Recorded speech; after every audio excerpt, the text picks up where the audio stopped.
les harkis ont rendu des services éminents à la France. Mesdames et messieurs, l'histoire des harkis est grande et douloureuse. Elle est grande parce que c'est une histoire de soldats, une histoire d'honneur, une histoire de Françaises et de Français, et l'histoire des Français.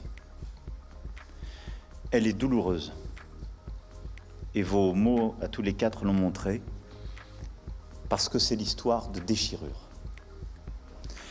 Déchirure entre deux pays, déchirure avec votre terre natale, déchirure avec vos familles restées en Algérie, vos amis, vos langues, vos cultures et traditions, mais toujours déchirure entre Français.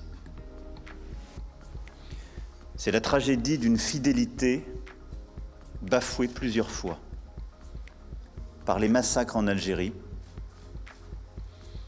par l'exclusion en France, puis par le déni et refus de reconnaissance. Votre histoire, c'est la nôtre, et elle est désormais bien établie. Elle a été dite, écrite, par vous-même, par les témoins, par les historiens, mais elle reste trop mal connue des Français. C'est pourquoi j'ai fixé ce rendez-vous. Ça n'est pas un rendez-vous avec les harkis.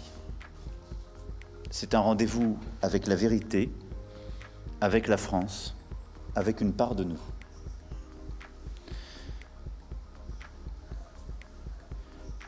Et je le dis aujourd'hui, avant la journée du 25, parce que je sais combien ce que nous sommes en train de nous dire va réveiller de débats multiples et 10 temps de notre histoire avec la guerre d'Algérie. J'assume pleinement que la France reconnaisse la multitude de ses mémoires et de ses destins avec cette guerre. Ces histoires sont parallèles, elles sont parfois irréconciliables, elles sont pour certaines incomparables les unes entre les autres. Mais il nous faut les assumer tous et reconnaître chacune pour pouvoir avancer et vivre ensemble. Je ne jugerai pas devant vous aujourd'hui le choix des dirigeants d'alors. Ça n'est pas le rôle d'un président de la République. C'est le rôle des historiens. Et c'est leur rôle de pouvoir le faire librement. Et je ne sais pas dire ce que j'aurais fait à leur place. Cette guerre d'indépendance pour les uns, civile pour les autres, a bousculé en profondeur notre pays et tant de générations. Et il s'est passé alors, entre Françaises et Français, ce décret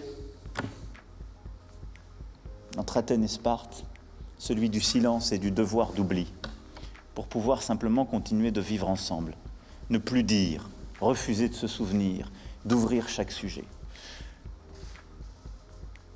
Et vos histoires que vous avez rappelées, et vos colères qui s'expriment et continuent de s'exprimer, disent combien ces moments, aujourd'hui, nous devons avoir le courage de les rouvrir, de dire et d'assumer. Mais sans que cela enlève quoi que ce soit aux autres mémoires, et sans que cela nous conduise à devoir comparer les destins ou avoir un système d'équivalence. Mais chacun doit maintenant savoir s'écouter, reconnaître et donner une place, la place qui lui revient à chaque mémoire dans la vie de notre nation. Vos aïeux avaient servi la France pendant la Première Guerre mondiale.